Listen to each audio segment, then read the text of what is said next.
The decentralization of power since the implementation of federalism intended to provide provincial and local levels some autonomy with its functioning.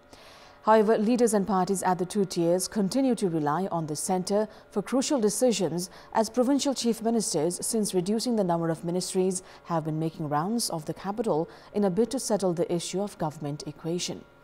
Good evening, I'm Sarah Sapsanama. Let's begin with the headlines of the hour. Parties divided on the term of incumbent president. Nepali Congress urges for amendment in laws. Ruling alliance seeks for a consensus among members. Provincial chief ministers struggle to finalize provincial government equation. Majority chief ministers lean towards the centre for a decision. Medical Council begins actions against institutions offering internships without registering at the council, urges them to avoid toying with the public's health. And athletes struggle to even make ends meet due to lack of professionalism in sports sector. Government and associations' apathy compels many to search for alternatives abroad. Main opposition Nepali Congress has called for amendment in the law to address the dilemma regarding the term of the president. Making their exit from the meeting of the lower house, Nepali Congress members of the House of Representatives said that an amendment in the Act related to the election of president and vice president was necessary to address the legal complications related to presidential election. They added that the government had to take the initiative in this regard. Meanwhile, lawmakers of the ruling parties have termed the debate related to president's term a normal issue. They stressed on resolving the topic through consensus. The term of President Vidya Devi Bhandari is set to expire on 13th of February. However, as provisioned by the Constitution of Nepal, election for the new president must be held a month before the expiry of the term of the sitting president. The constitutional provision requires holding the presidential election within 17 days. However, as the Election Commission has set the election for the National Assembly member on 8th of February, the presidential election is not likely to be held before that. Provincial governments have one after another reduced the number of ministries in an attempt to control expenses. While this followed appreciation from many quarters, provincial leaderships are having a hard time managing government aspirants. Leaders have begun travelling to the capital to persuade party leaderships to support their political ambitions at provinces. Chief Minister for Lumbini Province, Lilagiri, is appointed. He appointed, in fact, two ministers who, despite the lapse of 2 weeks, are yet to receive the ministerial portfolios.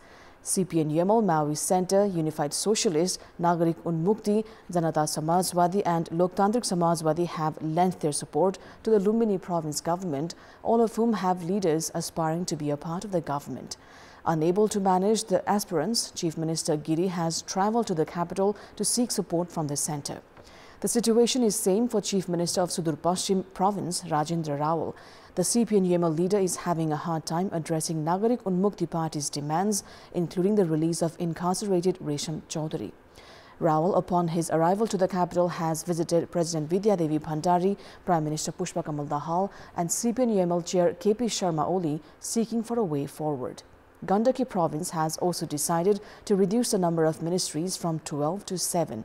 As a result, Chief Minister Khagraj Adhikari has found himself in a difficult position to manage government aspirants. The trend shows that despite the implementation of federalism, provincial governments and leaders continue to depend on the centre for key decisions. The centre, analysts say, has also maintained a strong influence over the provinces, directing them to make decisions to suit their interests. In our Public Voice segment, today we've asked in all provinces about people's opinion on the term of province government. Let's take a look at what they had to say. Public Voice. सरकार पनि एउटा खिचडी आकारको भएको कारणले अन्तिम रूपसम्म चाहिँ यो मूर्त रूपले रहन्छ रहन्न भन्ने कुरा खासै प्रदेश सरकारले काम गरेको देखिएन। उनीहरु बीच आफैमा खिचातानी भएको कारणले गर्दाखेरि अलि ड्युरेबल हुँदैन कि भन्ने जस्तो लाग्छ। प्रदेश सरकारले हाम्रो लागि के गरे जस्तो लाग्दैन। स्थानीय सरकार र केन्द्रीय सरकार भयो भने त जति काम गर्न सकिन्छ त जनताले सोचेको जस्तो सरकारले गर्न सकोस्। जनता प्रति त्यति उत्साहपूर्ण काम पनि यो प्रदेश सरकारले गरेन। प्रदेश सरकार भनेको हाम्रो घर दैलोको सरकार हुन्। पहिलाको सरकारले पनि गरेन, अहिले पनि के गर्ला र स्वास्थ्य अनि त्यस्तै शिक्षा अनि रोजगारमा चाहिँ ध्यान दियोस्। खै अहिलेको सरकार अब यही सरकार बनाउनु र ढाल्नुमा खिचातानी छ के राम्रो होला र? पहिला पनि विकास भएन, अहिले पनि बाटोघाटो त्यस्तै छ। अलिक शोभनीय खालको चाहिँ अलिक भएन। पहिले 5 वर्षको कार्यकालमा पनि त्यति साह्रो उचित चाहिँ भएको थिएन। अब 2 नम्बर प्रदेशको विकासको लागि केही न केही उहाँहरूले गर्नै हुनुहुन्छ। काम गर्ने मौका 5 वर्षको लागि मात्रै हो, त्यसमा पनि उनीहरू 1 वर्ष यस्तिकै सोच्नमा वेस्ट गर्छन्। खासै आशावादी हामी छैनौँ प्रदेश सरकारप्रति। तिनीहरू सरकार गठन गर्न सकिरहेको छैन। यो प्रदेश नभए पनि हुन्थ्यो हुन त। अब अहिले के खिचडी सरकार छ? यसरी खेती वहाँ माथिबाट नै चल्नुपर्छ, रहनै हुँदैन।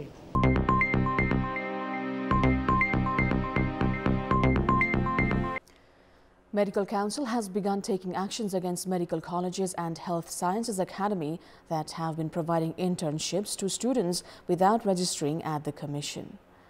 There are 25 medical colleges and 7 health sciences academy in Nepal, where around 2,400 medical students are pursuing their education. After graduating, students need to register themselves at the Medical Council and begin their internships. However, colleges and academies have been holding internship programs without following due procedures.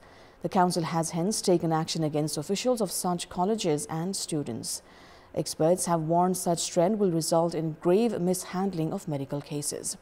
Based on current laws, in case of such violation of the regulation, the guilty will receive a jail sentence of up to 3 years with a fine of 30,000 rupees. It's been 9 years since the Shailung Constructions Company and Indian AIPL JV took the Bhaktapur Road section project. The 16-kilometer road section has yet to complete construction, and in these 9 years, the 2 contractor companies have extended the deadline 8 times. This has raised the project's cost by 40 million rupees to reach 350 million. Locals in Bhaktapur and Nagarkot and business persons have been compelled to tolerate dust every day, while travelers and tourists have felt discouraged from visiting the tourist destination. Mayor of Changunaram municipality says there is no alternative to terminating the contract with Shailung Construction that has failed to produce any significant result, while locals of the region express their frustration, saying no amount of pressure will make Shailung Construction accountable now that the Prime Minister Pushpakamal Dahal is in government, referring to the Premier's close ties with the construction company's owner Sharda Prasad Adhikari. Nagarkot is one of the top choices of tourists as it provides good views of mountains. However, the dilapidated condition of road to Nagarkot has discouraged visitors, and businessmen have left for other alternatives. Locals add that the roads have added to the tarnishing image of Nepal's tourism in the international platform. Sports News. Athletes make great sacrifices and efforts for their nation. However, Nepali athletes are not in the situation to make ends meet only through sports. While cricketers and footballers do relatively well in financial terms, athletes of other sports do not receive a single rupee from the government. This has compelled athletes of national teams of several sports to leave Nepal to seek employment opportunities abroad. Football and cricket are popular among Nepali youths. Many may think that footballers and cricketers earn a lot of money and live a lavish life. However, the reality is a sorry tale. In absence of regular tournaments and professional clubs, players are compelled to leave for abroad to seek jobs. More than 30 footballers left Nepal last year alone. While the players of the departmental teams receive a certain salary, those representing provinces have a sad story. Despite the family support for a certain period of time, responsibilities compel the athletes to seek alternatives to sports as a profession and source of income. National football players receive 18,000 rupees in monthly salary, while national cricketers receive between 25,000 to 45,000. Members of the women's national teams receive less than those of the men's national teams. Meanwhile, athletes of other sports do not receive any remuneration from the government. Officials are alleged of receiving the benefits while the footballers participate in international tournaments in other countries. Only a few star players feature in foreign leagues, while others remain in a state of dilemma regarding ensuring a regular source of income. Other nations prioritize sports and ensure regular tournaments and leagues. They also have attractive financial packages for the athletes. However, as athletes with great prospects and potential are compelled to leave the country every day, The Ministry of Youth and Sports, National Sports Council and sports associations continue to remain indifferent. If this situation persists, Nepal's sports sector is certain to decline further. It's time now for our segment Public Pulse, where you text us with your opinion. Public Pulse. But before today's question, let's take a look at the results from yesterday's poll. Yesterday, we asked you what's your take on the government decision to contract private company for printing textbooks for grades 1 to 5. 59% voted for option A, commercialization of education, 34% for B, timely supply of books assured, and 7% for C, random decision. Here's today's question. Why has the issue of players' facilities not made it to the authorities' priority? Your options are A, lack of professionalism, B, ignorance on part of concerned association, and C, government apathy. The voting is on. Type NEWS, select your option A, B or C and send it to 34001 to share your opinion with us. Now, police have identified the involvement of 10 individuals, including Nepali nationals and foreigners, in live betting and spot fixing of the Nepal 2020 League, the first official franchise league of Cricket Association of Nepal, organized in partnership with Indian company 73 Sports. Organizing a press meet, the Central Investigation Bureau CIB of Nepal Police has said that 4 Nepali nationals, including 1 player, and 6 foreigners were involved in live betting and spot fixing. According to the Bureau, Nepali national team member Muhammad Adil Ansari had bowled as directed by the fixers. Police investigation has also shown the involvement of former national team member Mehboob Alam. CIB has said that Alam had approached 2 players for spot fixing. Of the 6 foreigners, 4 have been identified as managers, 1 player and 1 another individual.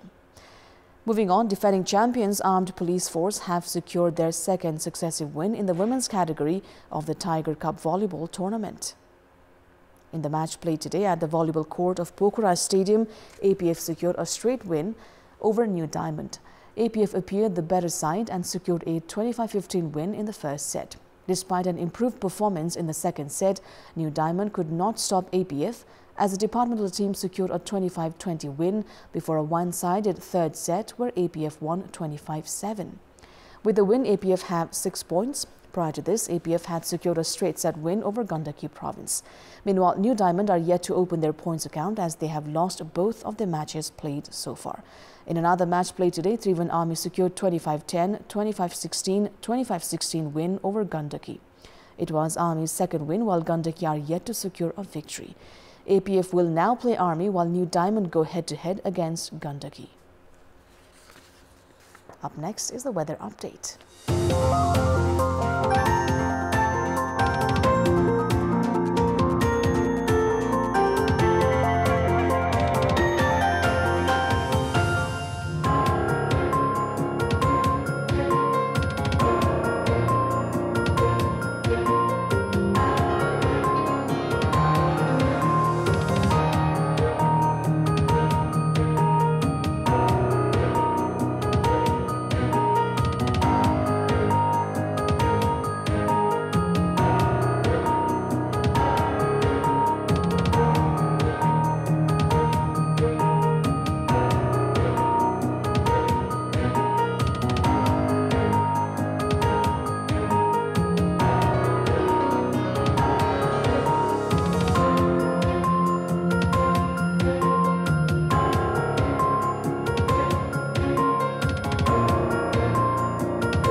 That is all for the moment. Thank you for watching. Good night.